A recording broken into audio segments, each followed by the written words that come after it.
Olá, saudações, Davison Belém Lopes falando, na companhia de Guilherme Casarões. Começamos mais uma entrevista do nosso projeto Eu Vi o Mundo.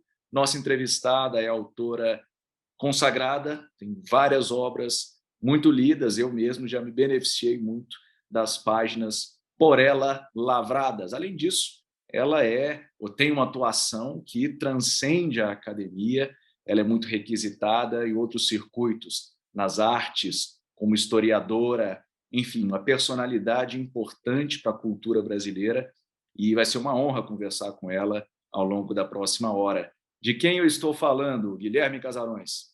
Davison, nossa convidada de hoje, especialíssima, é antropóloga e historiadora de formação, professora titular da Universidade de São Paulo, fundadora de uma das mais prestigiosas editoras do Brasil, a Companhia das Letras, autora de quase 2 dezenas de livros sobre história e pensamento social do Brasil.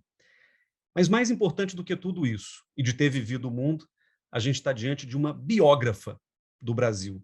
Lília Schwartz, muito obrigado pela sua presença aqui conosco. Olá, Davison e Guilherme, muito obrigada pelo convite, né? Vamos lá. Você tem um nome exótico mesmo para os padrões brasileiros, né? Lília Catri Moritz Schwartz. Como é que essa pessoa, de potencialmente tantos perfis distintos, familiares, de vivência, como é que você, Lília, descobriu o mundo?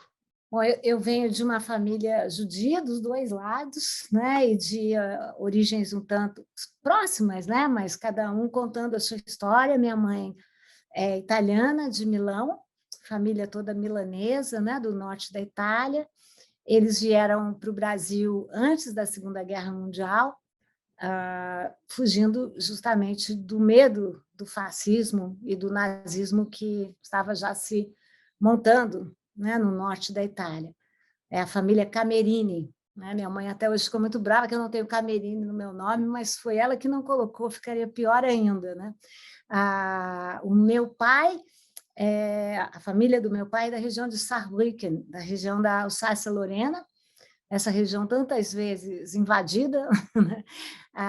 Eles se consideram franceses, eu sou francesa, né?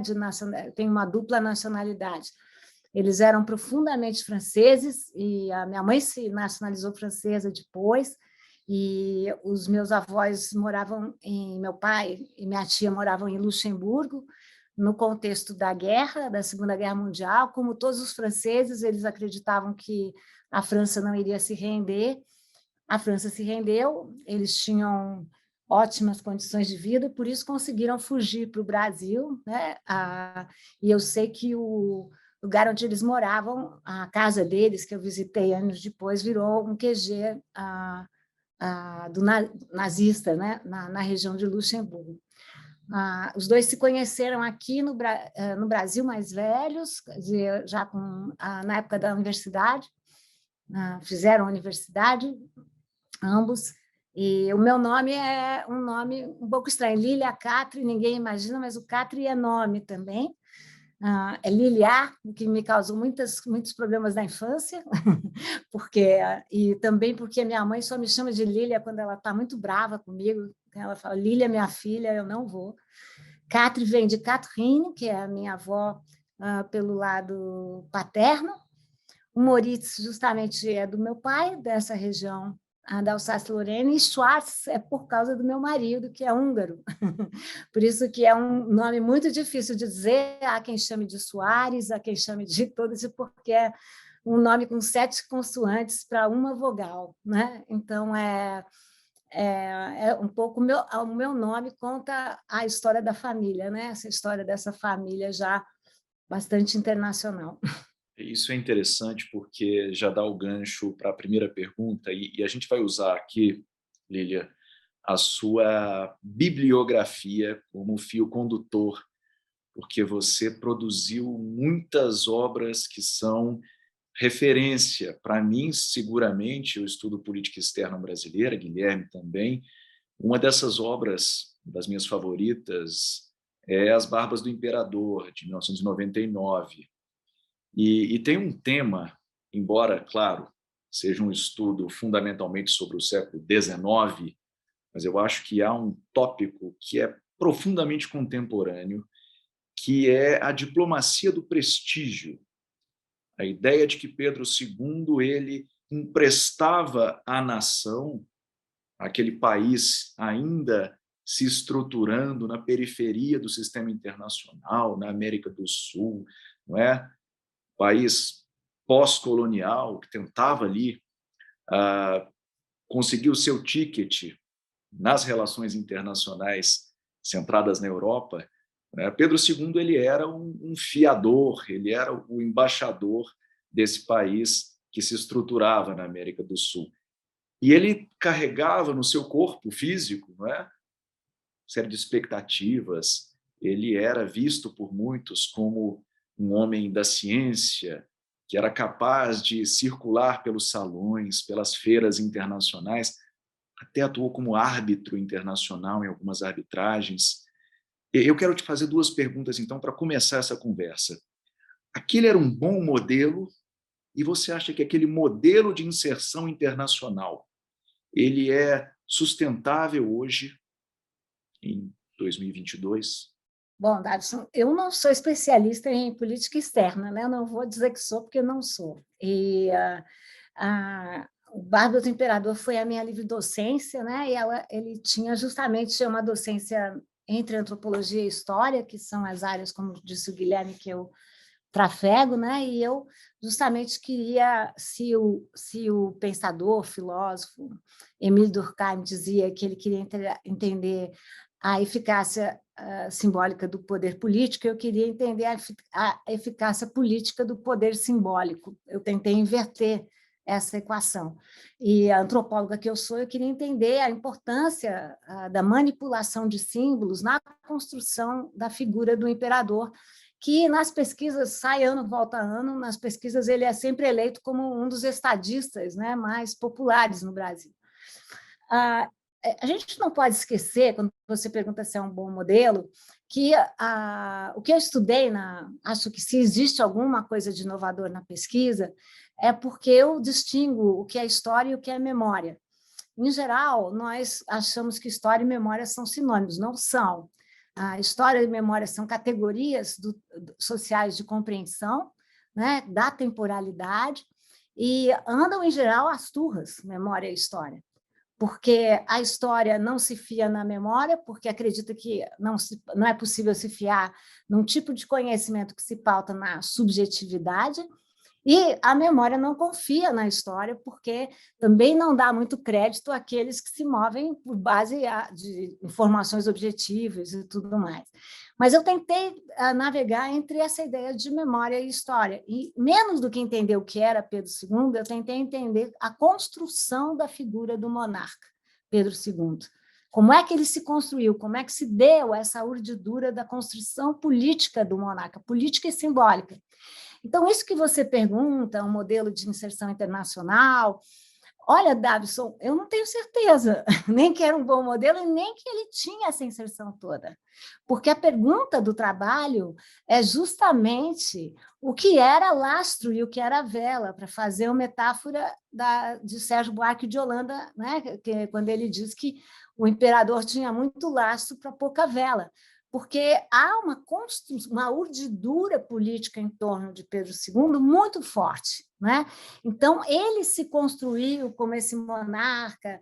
Para a gente ter uma ideia, ele só vai viajar ao exterior muito tardiamente, né? Ou seja, depois do final da Guerra do Paraguai. Até então, ele só conhecia o exterior na base dos livros.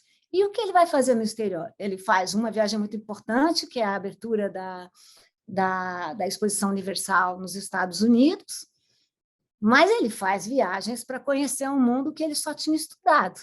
E nessas viagens ele se faz fotografar ou desenhar com todo mundo que ele podia. Entre isso e dizer que ele tinha essa inserção internacional, tem muita quilometragem aí.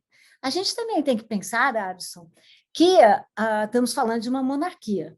Muita gente esquece isso, porque Pedro II ficou tão popular que as pessoas esquecem que se tratava de uma monarquia que construiu um quarto que não derrubou, não foi Pedro II que outorgou a nossa primeira Constituição de 24, mas vamos combinar que o segundo reinado não demoliu o poder moderador, manteve. E o que era o poder moderador? Era um quarto poder que tinha a capacidade, segundo o modelo do Benjamin Constant, de acabar com os outros três poderes, de vetar medidas do legislativo e do judiciário. Então, eu acho que Pedro II construiu, não sei se internacionalmente, mas nacionalmente, um modelo muito forte no Brasil, que é essa urdidura de que o governante é um grande pai, com vantagens e desvantagens, porque um grande pai pode ser muito justo, pode ser muito amoroso, mas é ele que determina o futuro da sua prole, não é? Não há nada na monarquia que indique, por mais que se fale, ele estava para assinar uma lei da reforma agrária, ele estava para... Isso é conjectura, gente, não tem, isso é memória, é construção da memória. Então, eu acho que a gente tem que ter muito cuidado com isso, ao falar desse modelo. Eu acho que ele construiu, nós herdamos esse modelo do grande pai, tanto que quando eu estava acabando a pesquisa, está na minha conclusão, isso não é jogo retórico, foi assim mesmo, a coisa que eu mais fazia na minha pesquisa era viajar, e todo lugar que eu viajava, eu era portadora da má notícia. Porque em todo lugar que eu ia, as pessoas falavam, Pedro II esteve aqui, se hospedou aqui, e ele não tinha ido. Quem foi? O símbolo. Quem viajou? O retrato. E eu tinha que falar, olha, infelizmente, ele não esteve aqui. Por isso que eu era a portadora da má notícia. Mas, de alguma maneira, ele esteve, né? Como eficácia simbólica. E ele, quando eu estava terminando a pesquisa, eu fui para Salvador consultar umas últimas fontes, uns últimos registros, fui a uma igreja menor, e eu lembro que a pessoa que estava lá, muito gentil, falou, olha, Pedro II esteve aqui, vou provar. Não tinha estado, mas a imagem que ele me mostrou era incrível, porque no fundo da sacristia, lá fechados, tinha uma parede em que, no alto, estava Pedro II, no meio, Getúlio Vargas, e mais abaixo, Antônio Carlos Magalhães. Ou seja, uma dinastia de paizinhos, né? Ou seja, será que esse é um bom modelo? Será que nós não sofremos com isso ainda, né? De pensar que a gente não tem no presidente alguém com quem eu faço um contrato? Não estamos, né, num novo populismo, não vivemos num novo populismo. Então, enfim... Eu acho que assim, o modelo não viaja 2 séculos, né? Acho que dá para extrair isso da sua ótima exposição. Agora, você menciona, Lília, a Guerra do Paraguai, em um dado momento. E você também estudou a Guerra do Paraguai com profundidade. Tem uma obra que muitos consideram até a sua obra maior, sua obra de mais vulto, sobre, enfim, a interpretação de um quadro do Pedro Américo, a Batalha do Havaí, e de fato, uma obra belíssima. Tem uma outra obra editada pela Companhia das Letras, Maldita Guerra, que é muito comum nos cursos de Relações Internacionais também, do Doratioto, historiador da UNB. E eu fiquei pensando, Guilherme e eu conversando sobre o roteiro para essa nossa entrevista, você acha admissível, razoável, professora Schwartz, a hipótese de que essa maldita guerra ela acabou, por oposição, claro, pelo trauma, ela gera para a política externa brasileira o impulso ao pacifismo, né? Isso não está dito em nenhum livro que eu saiba, mas desde então a gente não entrou em grandes guerras, não é? Enfim, nos envolvemos nas 2 guerras mundiais, mas fora da região. Não é? Como é que você vê esse momento? É uma ruptura ou não? Era mais do mesmo, não é? A partir de 1870? Bom, eu gosto muito do livro do Francisco Doratioto, eu editei o livro dele, tenho orgulho disso, é meu amigo, né? É um livro divisor uma divisão de águas a partir do livro dele. Ele, sim, é um grande especialista em Guerra do Paraguai. Eu fico feliz que você tenha citado, esse foi um livro, o Batalha do Havaí foi um livro que eu escrevi junto com 2 colegas, a Lúcia Stump e o Carlos Lima. que era a história de uma tela. E agora eu vou contar para vocês, em primeira mão, que eu acabei de entregar com a Lúcia e o Carlos um livro agora sobre a Independência ou Morte, outra tela do Pedro Américo, e que se chama O Sequestro da Independência. Então, mas isso já é outra história. Guerra do Paraguai. A Guerra do Paraguai foi um divisor de águas na história do Brasil. Eu vou defender uma tese, de novo, diferente da sua, mas é o meu lado provocador mesmo. Por que foi um momento divisor? Porque quando ela começa, em 1865, o Brasil vivia um apogeu muito grande, né? Ou seja, o café tinha redimido a nossa crise financeira, né? Nesse momento ainda não tínhamos competidores no mercado, a balança, né, conferiu uma estabilidade ao segundo reinado tremenda, e é o momento do indigenismo romântico, né? Então Pedro II vai exercer o seu mecenato, vai investir nas ciências, na arte, na música, no teatro, enfim, é um momento muito, muito importante. Tanto que existem uma série de obras, como a do Machado de Assis, Isaú Jacó, que eu adoro, ou, enfim, várias obras que falam como, no começo, ir à Guerra do Paraguai era um luxo, né? Depois é que foi virando o açougue, como chamava o açougue dos Braganças, né? A guerra termina, quer dizer, houve uma tríplice aliança, como vocês sabem, que era chamada também de tríplice vergonha, né? E, de fato, o Francisco prova, o Doratiotto prova, a guerra foi um genocídio, né? Foi um genocídio sobre o Paraguai. Durante muitos anos, o Paraguai teve um crescimento populacional negativo, né? Herdeiro dessa situação. E nós estudamos como houve, assim como está acontecendo agora, né, no momento em que nós vivemos, uma disputa não só retórica e escrita, como uma disputa de imagens. Então, todo o livro Batalha do Avaí é mostrando como o Império Brasileiro investiu muito na sua iconografia oficial, visando esconder, de alguma maneira, o genocídio que estava sendo praticado. Quando a Guerra do Paraguai acaba, então, se o segundo reinado está no seu apogeu, no começo da Guerra do Paraguai, quando a Guerra do Paraguai acaba, o segundo reinado entra em decadência. Por que entra em decadência? Porque a Guerra do Paraguai consumiu não só paraguaios, como muitos brasileiros, né? E a Guerra do Paraguai, com o seu final, consumiu com os cofres também do Império.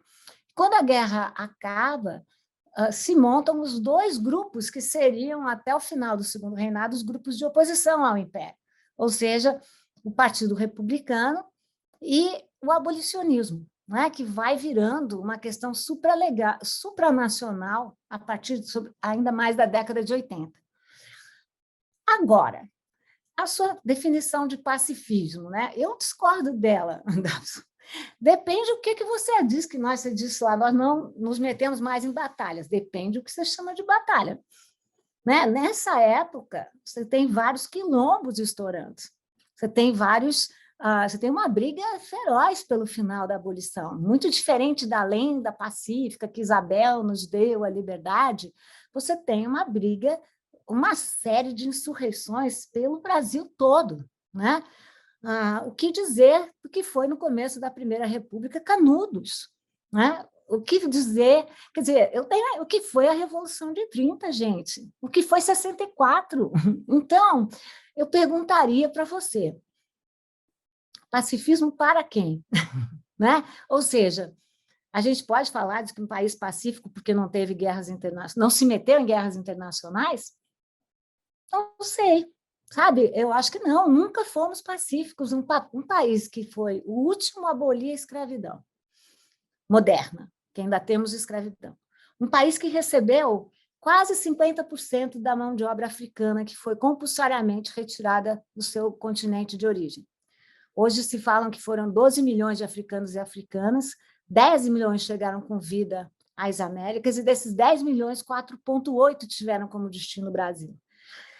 Como é que pode ser um país pacífico se é um país que é pautado na ideia da posse de uma pessoa por outra pessoa?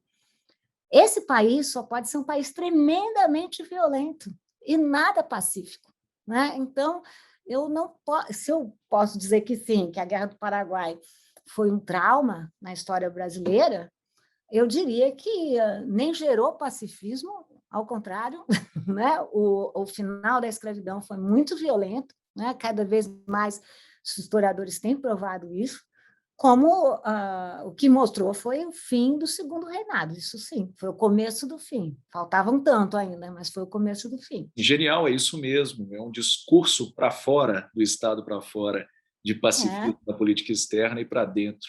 A gente conhece bem, você relatou de forma muito viva. Guilherme. Lília, eu quero falar agora do anverso da moeda do pacifismo, pegando um traço longo da sua obra, que é a respeito do autoritarismo. Você tem um livro específico sobre isso, chamado Sobre o Autoritarismo Brasileiro, 2019.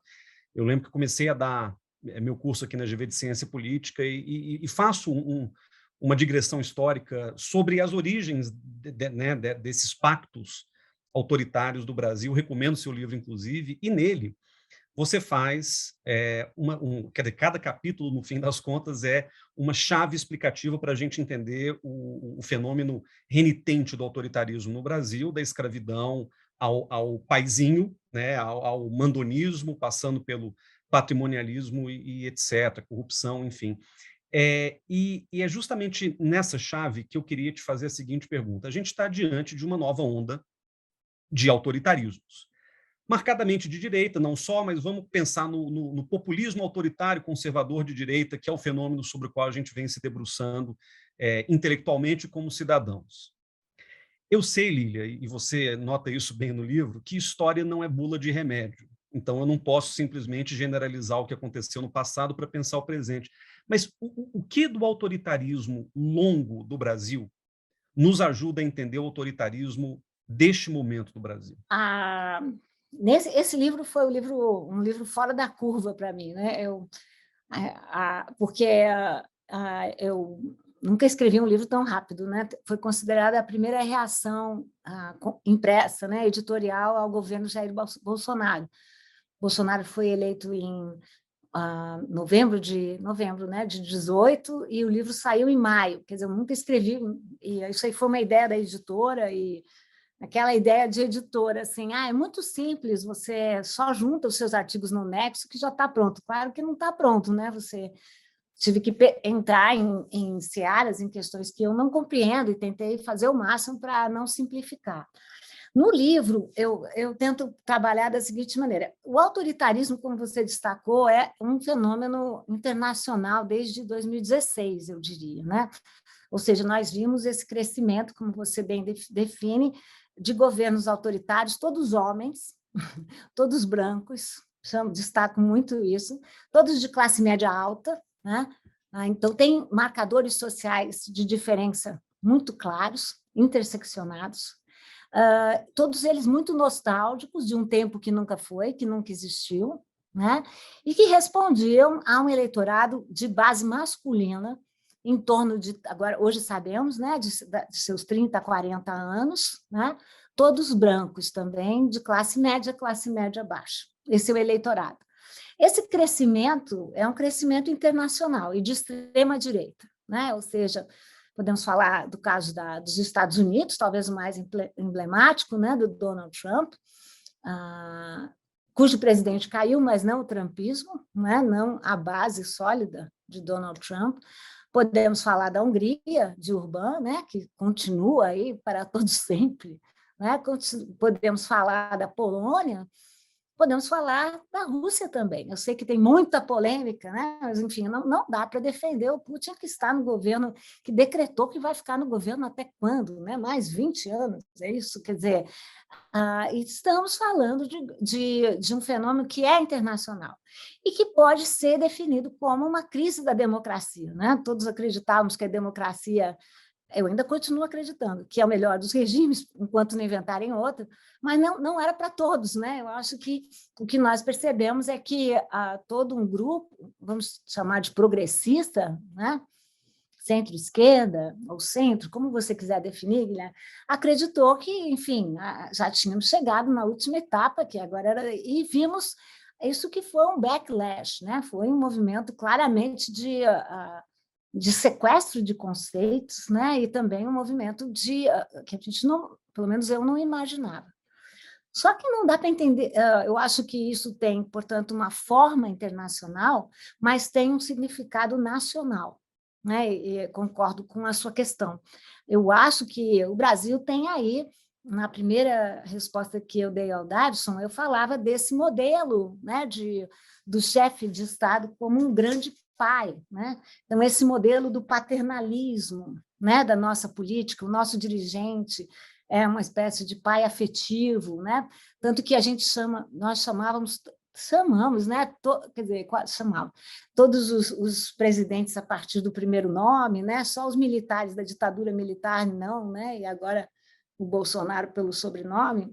Mas paternalismo é um esquema, é um elemento forte. Por outro lado, o Brasil foi socializado pela linguagem da desigualdade, né? Foi socializado como um país de pouco mando e muita obediência. E desigualdade que se manifesta estruturalmente nas grandes estruturas do país. Com isso, nós temos também um déficit educacional tremendo.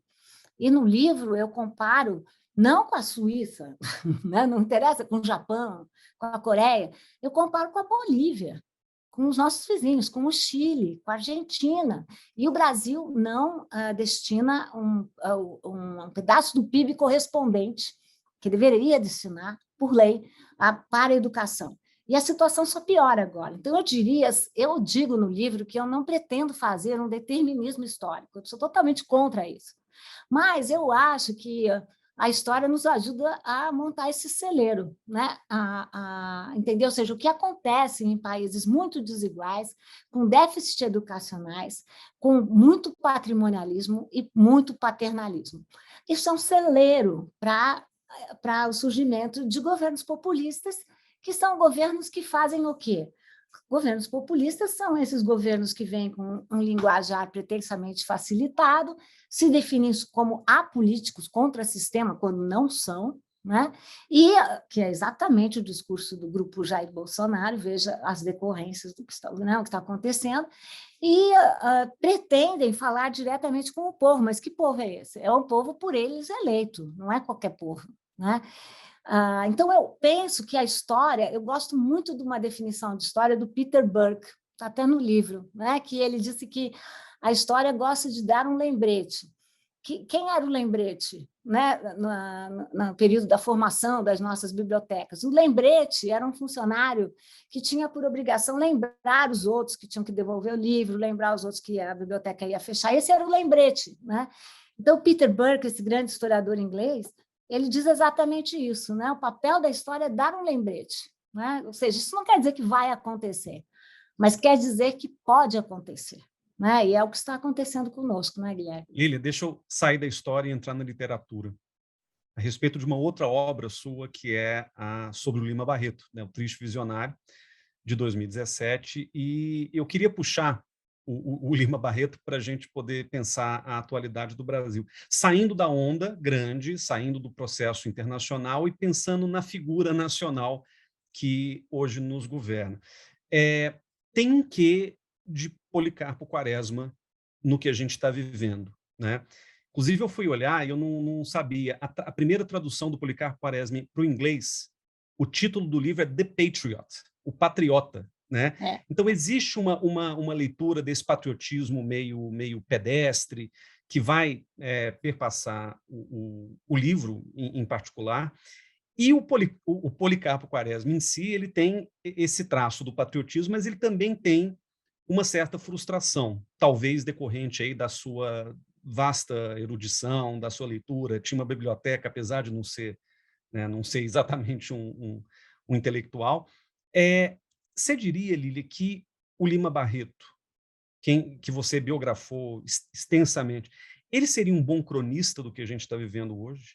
Com certeza, né? Eu gosto muito da definição do Roland Barthes, que a literatura não diz que sabe, diz que sabe algo, né?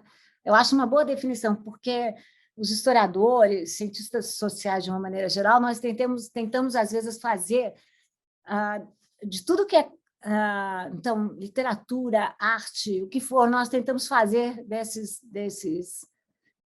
do que é cultura, digamos assim, decorrências de uma infraestrutura histórica. Eu tenho esse meu lado antropóloga, eu acho que a literatura não, assim como a pintura, eles não são bons documentos, né? São e não são, dizem que sabem algo, mas o que é interessante é que a literatura ela não é um produto do seu contexto, ela produz o seu contexto. Então, eu acho que Lima Barreto é, ao mesmo tempo, produto e produtor do seu momento, né? Ele é um termômetro nervoso da República, não tem dúvida, mas ele ajudou a produzir a República.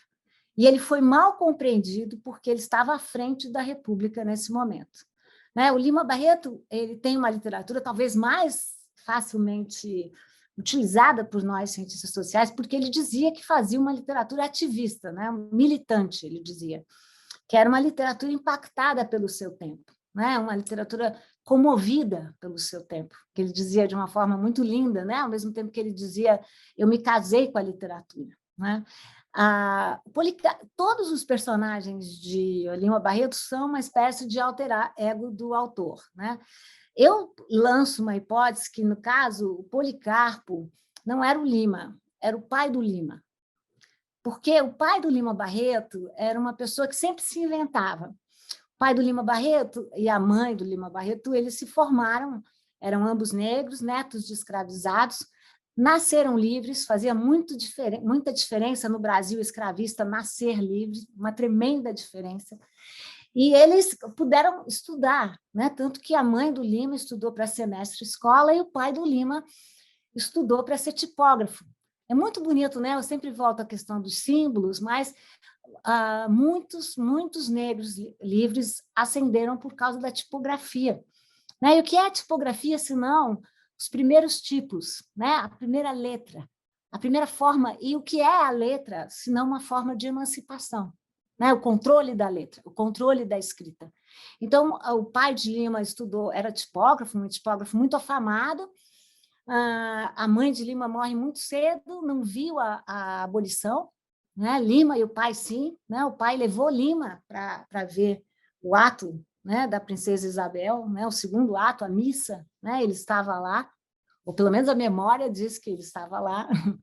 E o que acontece com o pai do Lima Barreto? Quando a mãe dele morre, ele vai entrar num jornal monarquista do Visconde de Ouro Preto, e quando o Império cai, o pai do Lima é um dos primeiros desempregados da República.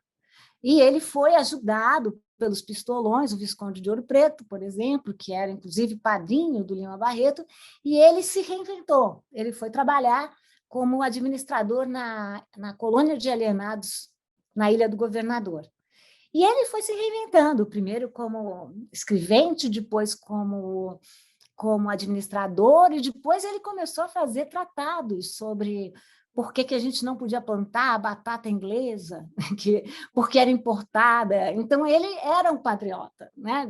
E aí, na minha opinião, eu tento provar isso no livro, né, que se chama Lima Barreto, Triste Visionário, que o pai do Lima era o João Henriques, ele era esse personagem do Policarpo Quaresma, esse personagem encantador, né, que, como dizia Oliveira Lima, é o nosso Dom Quixote nacional, né? O começo do livro, eu não darei spoiler ao dizer que a vizinhança não tinha relógio, ela fazia o seu horário por conta do horário que Policarpo Quaresma saía de casa e voltava para casa. E o Policarpo Quaresma é isso, queria instituir o Tupi-Guarani, né? Mas não dá certo, como língua nacional. Depois ele tentou se inventar como agricultor, mas as saúvas comeram. E, não sei se você sabe, Guilherme, a biblioteca do Policarpo Quaresma é a biblioteca do Lima, sem tirar nem pôr.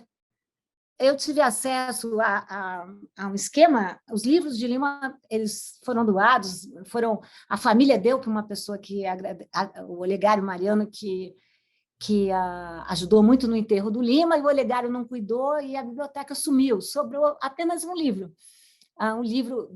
Foram dois livros, sobretudo o livro que foi doado pelo pai do Lima para o Lima, que é o Manual do Tipógrafo.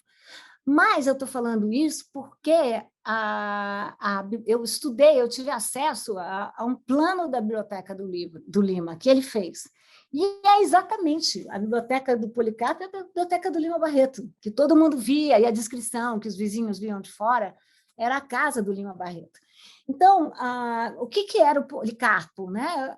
O The Patriots, né? Eu acho o título muito bom, quer dizer, só não é tão bom porque o Policarpo Quaresma tem muitos significados que eu analiso no livro, não vou tratar aqui com todo cuidado.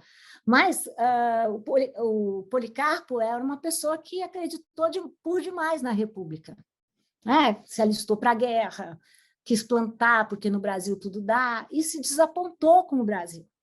Então, o Policarpo é um termômetro, e ele constrói também, dessa república tão falha que nós temos, né? Dessa república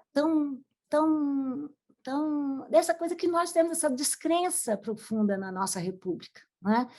E por que eu acho que é mais do que um mero reflexo da sua época? Porque Lima, que não foi compreendido no início do 20, agora está voltando. Porque você tem um Lima que faz uma literatura negra. Por que é negra, sendo universal?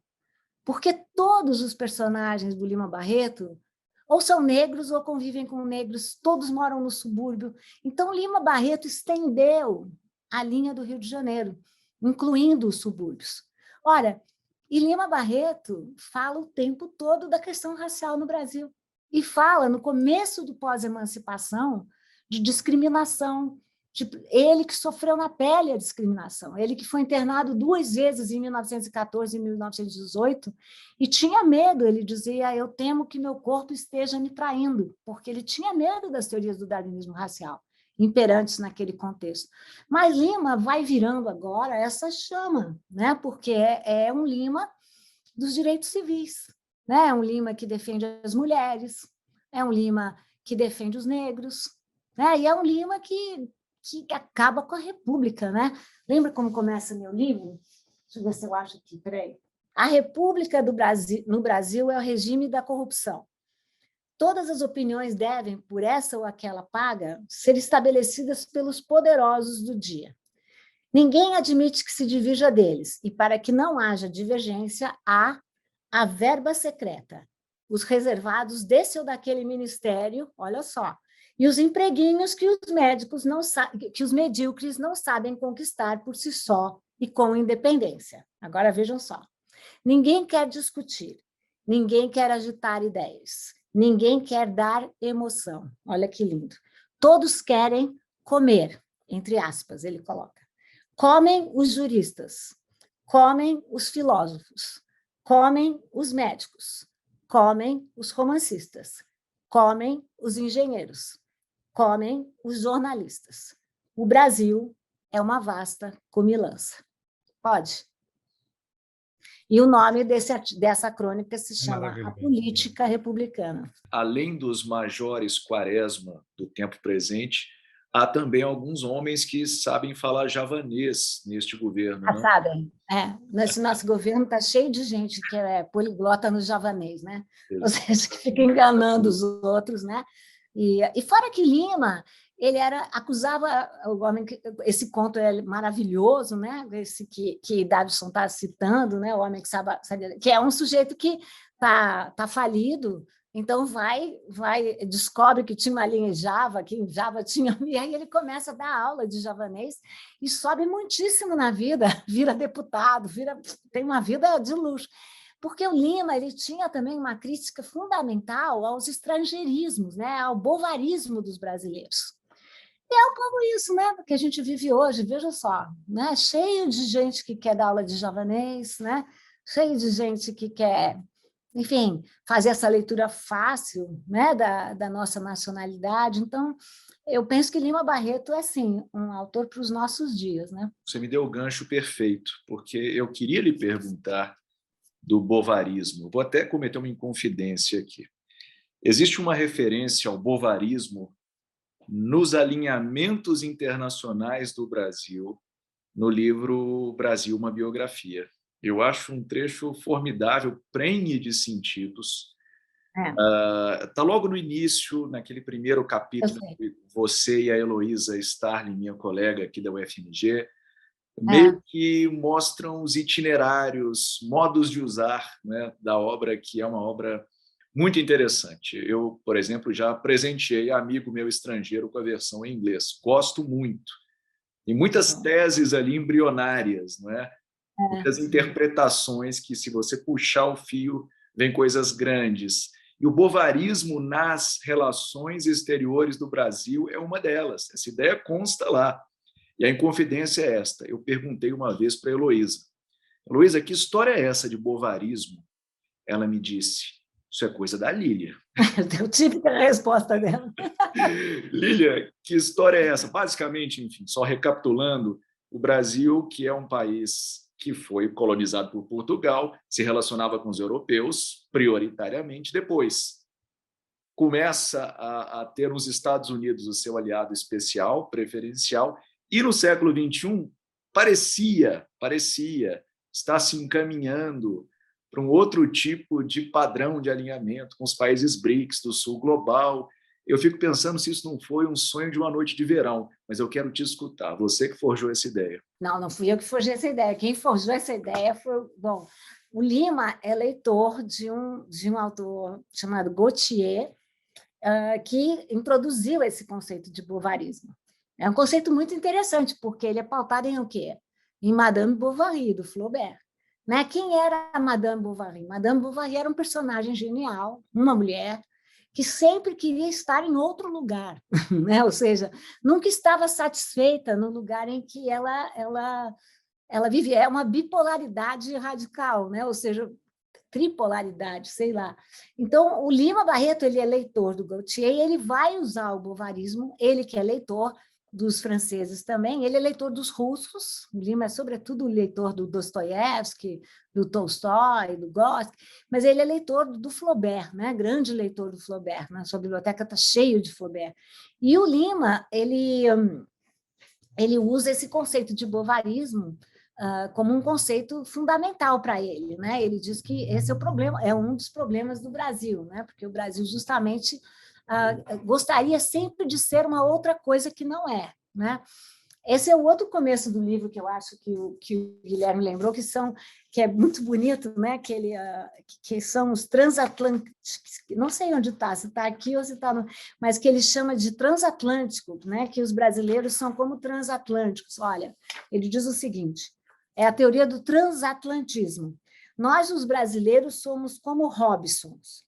Estamos sempre à espera do navio que nos venha buscar da ilha a que um naufrágio nos atirou. Então, eu penso que o Brasil nunca foi exatamente BRIC, né? Foi, de novo, uma invenção. Né? E agora, veja o alinhamento confuso da política externa do governo Jair Bolsonaro, né? Nesse conflito Rússia-Ucrânia, que ninguém entende, né? Eu acho muito impressionante, né, que os jornalistas viraram todos especialistas em Covid, todos infectologistas, todo mundo entendia de vacina. Agora, nunca vi tanta gente especialista em política da Crimeia, né? A Crimeia virou como se fosse um país que todos nós estudamos, né? Eu sempre digo que eu perdi essa aula, né? Ou seja, enfim, o que eu conheço não passa de uma que todo mundo conhece, né? Mas o que eu quero chamar a atenção, que é esse alinhamento de Jair Bolsonaro de ter ido visitar a Rússia por conta dos fertilizantes, ou será um alinhamento, como o Guilherme começou a dizer, a tentativa de construir esse bloco da direita radical, né? Uma direita profundamente retrógrada, né? Porque eu sempre digo que eu não tenho nada contra os conservadores, né? É muito bom para a democracia vive melhor na diferença, né? Meu problema são com os retrógrados. Então, não sei que raio de alinhamento é esse, né? Ou é um alinhamento via conhecimento digital, será? Né? Há quem diga que foi isso que ele foi fazer por lá, garantir as eleições de 2022, nós não sabemos, né? Mas nós padecemos, sim, desse complexo de Madame Bovary, né? Ou seja, talvez essa nossa insegurança na política externa tenha a ver com isso, né? A despeito de o Brasil ter constituído, aí vocês são os especialistas, mas quer me parecer que durante um bom tempo o Itamaraty, sobretudo durante Terceira República, Nova República, não sei como vocês querem chamar, mas, enfim, o Brasil demonstrou um alinhamento mais claro, né, em relação aos países progressistas e tudo mais. O Itamaraty tinha uma linha muito clara frente à ONU, né, e essa política vai ruindo agora, né? Se é que existe uma política, né, gente? Quem teve Ernesto Araújo como ministro das Relações Exteriores é prova de que não teve ninguém, né? Ou teve um chefe profundamente bovarista. Uma questão que você levanta lá no começo da sua fala e que você, de alguma forma, traz de novo agora. Você se perguntou por que o Bolsonaro foi à Rússia, e eu me lembrei de um elemento que você trouxe lá no começo que tem a ver com a masculinidade, né? Como é que essa onda de extrema-direita ela é primordialmente masculina, é um tipo específico de masculinidade. E eu me lembrei do Putin, quando veio ao Brasil, Davidson também se lembra, na reunião dos BRICS, em que ele faz um elogio à masculinidade, ao aspecto másculo de Jair Bolsonaro, Putin, que é ele próprio um arquétipo de um tipo de masculinidade também, daquela que monta em cima do urso, né, sem camisa. Faixa preta do judô, né? Lembrei também do Collor lutando karatê, né? Enfim, tem muitas dessas imagens aí. Mas o bom de conversar contigo, Lili, além de te ouvir, óbvio, é que você já dá o gancho para o que a gente estava perguntando. Então, não teve uma pergunta até aqui que você já não levantou o que a gente perguntaria. Você acabou de falar de Covid e Ucrânia, e deixa eu falar então de Covid e Ucrânia. À luz do seu outro livro com a Heloísa, que é colega do Davidson, foi minha professora, que é o Bailarina da Morte. E no Bailarina da Morte, vocês narram a gripe espanhola, né? A tragédia e a trajetória da gripe espanhola no Brasil. Né? Enfim, tem até uma expressão que vocês usam ao longo do livro que é muito interessante, que é a tanatomordia. As pessoas estavam com medo da doença, elas começaram a inventar eufemismos para falar da doença, né? A gripezinha do começo do século XX. E tem uma coisa interessante que o Davidson levantou na hora que a gente está falando do roteiro, e eu acho que faz todo sentido. Tem uma pulsão de morte nesses contextos pandêmicos, né? A pandemia ela já deixa a gente completamente da pá virada, né? Com medo e etc. E aí, na sequência, vem uma guerra, ou no contexto da pandemia eclode alguma coisa completamente, né, não vou dizer inesperada, mas assim, meio no contexto da morte vem outras formas de produzir a morte. E aí eu queria saber de você, justamente pensando na história da gripe espanhola, o que gera esses movimentos encadeados de morte? O que a pandemia e a guerra têm em comum? O que isso, né, nos ajuda a entender o que está acontecendo? Ucrânia e Covid tem alguma relação com Primeira Guerra e gripe espanhola lá atrás? Bom, primeiro eu acho que eu não tenho nada contra a masculinidade, mas eu tenho muito contra a masculinidade tóxica.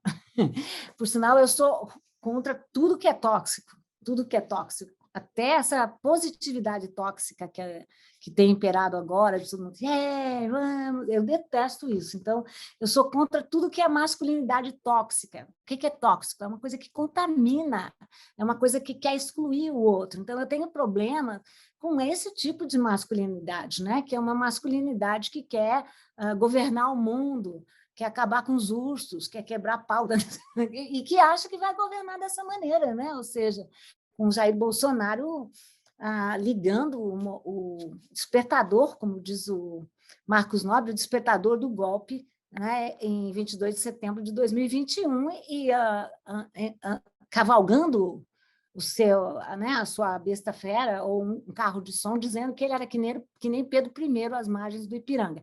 Mas esse já é outro tema. Mas o que eu penso é que essa masculinidade tóxica traz consigo uma pulsão de morte, sabe? São pessoas que incluem nessa sua masculinidade a ideia de que homens são pessoas que fazem a guerra, né? Veja a quantidade de metáforas de guerra de Jair Bolsonaro, né? Ou seja, Donald Trump, do Orbán, né? São pessoas... na pandemia, né? Na pandemia, são pessoas, vou falar agora depois, são pessoas que convivem com a morte, que introduzem a morte como metáfora e como forma de vida e como forma de estar no mundo, né? Para mim, isso é grave, né? Na época que nós estávamos para publicar o livro, eu soltei antes um artigo que virou um livro gratuito, vocês podem baixar, download, que eu fiz uma comparação com o historiador Eric Hobsbawm, que arriscou uma hipótese de que o século XXI quer dizer, o século XX só teria começado depois de 1918. Portanto, ele chama de longo século XIX, porque ele diz que foi só com a Primeira Guerra Mundial que aquele sonho de progresso, de evolução, né, caiu por terra. E eu digo lá quem sou eu, né? Que eu concordo, eu, inclusive, tenho orgulho de dizer que fui amiga do Hobsbawm, então quem sou eu para corrigi-lo? Mas não era correção, era só para dizer, se eu pudesse, eu diria a ele que o século XIX foi tão longo e o XXI só começou em 1918, não só por causa da guerra, do final da Primeira Guerra Mundial, mas por conta da gripe espanhola. Porque se a guerra provou que os homens não eram tão evoluídos, né, que as batalhas eram selvagens, nunca existiram. Toda batalha é selvagem, toda guerra é uma falha da humanidade, é um fracasso da humanidade, na minha opinião, qualquer guerra, né, internacional ou civil, o que for. Mas o que ficava provado? Primeiro que a Europa não era assim civilizada, né, que era o grande termo, o grande mito desse momento. E o que provou a gripe espanhola? Que a nossa evolução, essa ideia da era da ciência, que a ciência não nos redimiria da morte, e que nós estávamos construindo uma civilização que estava sequestrando a morte. Falando muito de sequestro hoje, né? Mas uma civilização que não dava lugar para a morte. Eu lembro que nessa época eu entrevistei o Ailton Krenak, esse grande pensador brasileiro, esse grande filósofo, e ele chamava atenção para como os povos ocidentais são povos que não sabem encontrar lugar para a morte, e que se nós não soubermos lidar com a morte, nós não saberemos honrar a vida também. Então, não me parece que nós estejamos vivendo um contexto que une guerra com pandemia novamente em 2022. Não me parece. Por isso que eu chamei de o longo século XXI também. Ou seja, acho que nós também aqui estamos patinando na virada do século. Porque o que é que vai ficando claro? Que nós não temos controle sobre essas doenças que são emergências coletivas e públicas, e como nós não... Claro que é a mesma coisa, sempre existiram guerras, né? O Val Harari, que tem um livro genial, mas que ninguém é filósofo do mundo inteiro, então a entrevista, o texto que ele fez agora, a entrevista que ele diz, que ele fala, começamos a guerra, ele mora em Israel. Eu fui para Israel várias vezes, Israel é um país em guerra, né? E guerra internacional, né? Quer dizer, então não podemos dizer que não existe guerra, né? Quer dizer, guerras existem e continuam existindo, mas vamos lá, que temos aqui uma grande guerra num contexto, na Europa, e num contexto pandêmico ainda, né? Então, acho que estamos falando aqui de falsas coincidências, né? Estamos falando aqui de as pessoas que usavam aquele conceito novo normal, eu sempre me insurgia a esse conceito, já na época, porque eu sempre dizia, normal para quem? Normal para quem tem o seu escritório próprio, a sua casa própria, ou normal para boa parte da população brasileira que não tem nem água nem esgoto? Não é? Para quem é esse novo normal? E lembra aquele começo? Seremos melhores, sairemos melhores. Não saímos nem entramos melhores. Quer dizer, eu acho que a humanidade é teimosa, a humanidade não aprende. Então, eu acho que são movimentos assemelhados, e eu tendo a concordar com o Mambe, né, que fala em necropolítica, né? Eu acho que esses governos autoritários de masculinidade tóxica, eles governam uma necropolítica, né? Uma política voltada para a morte, e voltada para a morte das populações vulneráveis, né? Mulheres, tivemos agora esse episódio terrível, né? do deputado estadual Arthur do Vale, né? Quer dizer, mulheres são muito vulneráveis em situação de guerra, nós sabemos, né? A vulnerabilidade das populações negras que fazem história. Então, vivemos uma necropolítica e estamos presenciando, né? Talvez a guerra mais visível, né? Mas essa política de guerra que faz parte da nossa realidade. Eu queria fechar com uma pergunta que a gente fez na primeira temporada, praticamente todos os acadêmicos com quem a gente conversou, que diz respeito à experiência acadêmica e principalmente à academia comparada.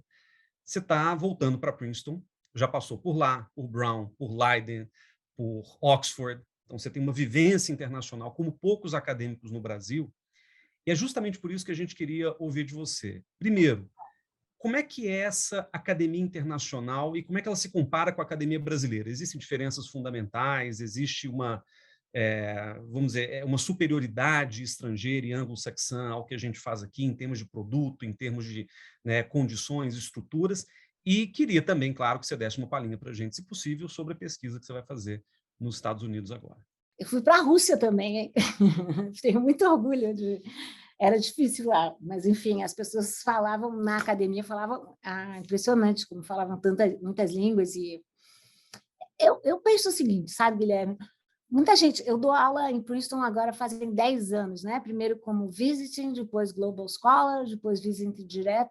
Então, é a universidade que eu conheço melhor, né? Mas eu já estive já dei aula na Ecole, já dei aula em Oxford, já dei aula em Leiden, então, enfim, tenho alguma circulação, e essa circulação me fez entender que a grande diferença é uma diferença não de mérito, mas talvez de condições materiais, sabe? Eu dou aula na Universidade de São Paulo, sei que a UFMG é grande, né? Mas nós sabemos que a Universidade de São Paulo é a maior universidade pública se é que existe América Latina, né? Se é que eu posso falar em América Latina. Vamos dizer que é uma convenção, né, da América Latina. E eu dou aula nas ciências sociais, faço uma dobrada com história, e eu tenho alunas e alunos excelentes, excelentes. A qualidade dos estudantes brasileiros, eu não sei o que vocês acham, mas não deixa a desejar. Assim, a curiosidade, a vontade de conhecer, a originalidade, eu acho que são características muito importantes. E, sobretudo, agora que a universidade pública se abriu às cotas, né? Nós temos uma pluralidade que nos enriquece demais, né? Eu sou uma pessoa favorável às cotas, acho que deviam ser ampliadas, inclusive, e acho que nós seremos melhores quanto mais nós formos múltiplos, plurais e inclusivos.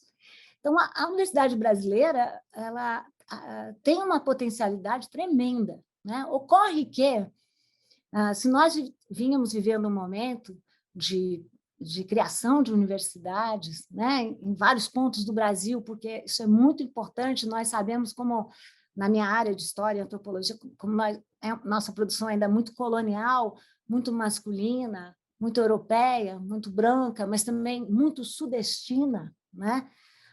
Nós precisamos mais saber, enfim, da produção que não são nossa periferia, né? É o centro da nossa periferia, nós somos a periferia, né? A gente pode deslocar essa ideia de centro-periferia, vocês devem ser mestres nessa questão, mas eu acho que o problema da universidade não é o material humano, né? O problema da nossa universidade é que, passados desde 1988, quando a Constituição determinou a verba para a educação e para o ensino superior também, nós vimos aí a universidade ganhar uma robustez no Brasil muito maior. Robustez essa que vai, né, murchando no governo Jair Bolsonaro, que ainda está nos tirando tudo, verba, não temos contratação, está querendo acabar com as nossas bolsas de pesquisa, e nós estamos fazendo o quê? Nós estamos exportando cérebros, o que é muito grave, muito grave. Agora vou falar do que eu conheço mais de Princeton. Princeton é uma universidade sensacional, né? Eu posso assistir a Strathern, que é uma ídola para mim, com 10 pessoas. Se eu for assistir aqui, eu tenho que assistir no auditório, né? Eu posso ver os meus ídolos falando no taco a taco, conversar. E se eu quiser, os alunos, se eles quiserem viajar para fazer uma história comparativa, eles têm verba para viajar para onde quiserem, e tem verba para mudar de ideia também. Eu queria fazer Cuba, não sei o que, agora quero fazer, pode mudar. Então, enfim, eles têm verba para viverem tranquilos. A primeira coisa que a universidade faz na graduação e na pós é trazer os alunos para viverem no campus, né? Tem a comida garantida, tem o transporte, nem precisa de transporte porque moram lá. Então, a universidade, o que ela faz com o capital? Eu me refiro não só ao capital simbólico, mas ao capital material que tem. Ela faz da universidade um lugar especial, único, né? E um momento fundamental na vida dos estudantes, porque eles só precisam se dedicar a isso. Mesmo assim, qual é a grande diferença? Você dá aula na GV e você entende, Guilherme. Princeton é uma universidade privada. E a USP é uma universidade pública. Isso é uma diferença fundamental, e a gente tem que comparar batata com batata. Tem que parar com esse complexo de Zé Carioca. Tem que parar com esse complexo, né? Ou seja, vamos comparar pública com pública e vamos colocar a universidade não como uma instância fora do contexto, as universidades no seu contexto. Né? Talvez, Guilherme, você me diga, isso não é a minha universidade, porque eu sei o que é a GV. Né? Eu sei como a GV oferece curso de capacitação, tem esse pé na internacionalização, línguas e não sei o quê, mas é menos plural. Né? Então, a força da universidade pública há de ser a democracia, de ser uma universidade democrática, plural e inclusiva. Isso as grandes universidades privadas que eu frequentei não têm. Então, se você for me dizer, é pior? Não é pior, é outra coisa. Sabe? É outra coisa. E a potencialidade é imensa se nos for dado não viver mais 4 anos com um regime populista e autoritário como o de Jair Bolsonaro. Eu vou ter a honra de te deixar a última pergunta do nosso roteiro, mas é rapidinho. O programa se chama Eu Vi o Mundo, e você viu o mundo. Então, conta pra gente, qual foi o lugar mais incrível que você já viu, visitou, e qual lugar neste planeta você ainda tem que conhecer, você precisa conhecer no tempo da sua vida? Olha, eu sou uma pessoa muito curiosa, né? Eu acho que eu fiz ciências sociais por conta da minha curiosidade. Na minha época, eu sou mais velha que vocês, a gente fazia teste vocacional. Meu pai era engenheiro e deu engenharia para mim. E eu lembro eu conversando com meu pai, dizendo, pai, se eu for fazer um prédio, vai cair, porque eu estourei em matemática, mas é porque eu era boa em quebra-cabeça. Falei, não vai dar certo. E eu tinha 2 avós, começamos falando da minha família, eu tinha 2 avós historiadores, não historiadores de profissão, mas historiadores leigos, e eu herdei, estou aqui na minha biblioteca, eu herdei os livros dele. Né? Então, e o meu avô materno, ele vivia me contando histórias. Ele criava 2 personagens, 2 gatos que viajavam pelo mundo, e que era uma forma, né, ele que era um poliglota, de ele me contar sobre esse lugar, aquele lugar, aquele lugar. Então, eu fui mãe muito jovem, então não pude viajar, mas a partir do momento em que eu pude viajar, eu viajei com a universidade. Né? As minhas, quer dizer, viagens com meu marido, com a minha família também, mas as viagens mais diferentes que eu fiz foram com a universidade, que me dão uma janela muito bonita para ver o mundo, né? Ver o mundo não só como turista, mas ver o mundo com os olhos dos meus colegas, os olhos dos professores. Então, eu quero muito conhecer, eu não conheço, sei lá, ainda não conheço o Oriente como eu gostaria de conhecer, e não conheço a África como eu gostaria de conhecer. Eu gostaria demais de conhecer a África, não como turista, mas conhecer mais, para entender mais raízes, né? Para entender mais de onde nós viemos. Acho que essa é a minha grande curiosidade. Se esse será o melhor lugar do mundo, eu não sei, porque eu fico me lembrando, Davison, de uma tela do Cícero Dias, que era uma tela esse pintor de pernambucano. Ele Né? Como inspira, inclusive, esse programa, né? Eu Vi o Mundo. Exatamente. E essa tela que vocês citam é uma tela que diz Eu Vi o Mundo, e ele começa e termina em Recife, não é? Então, eu acho que eu vi o mundo, mas, na minha experiência, ele começa e termina no Brasil. Sabe? Eu teria muitas oportunidades de sair do Brasil. Eu não quero, sabe? Acho que é o Brasil que, como diz o Lima Barreto, é o Brasil que me emociona, né? Um Brasil, como diz o Lima Barreto, que dói meu coração. Né? Então, eu queria muito ver esse país dar certo, eu torço muito pelo Brasil. Eu digo que eu sou uma pessoa muito... como era, pessimista no varejo, mas otimista no atacado. Né? Eu acho que talvez o melhor lugar, eu já concluí, faz muito tempo que eu estou no Brasil por opção, e não por falta dela. Sei que muita gente está por falta dela, né? E lamento muito por isso. Mas eu, por enquanto, como diz o Gilberto Gil, o melhor lugar do mundo é aqui e agora. Né?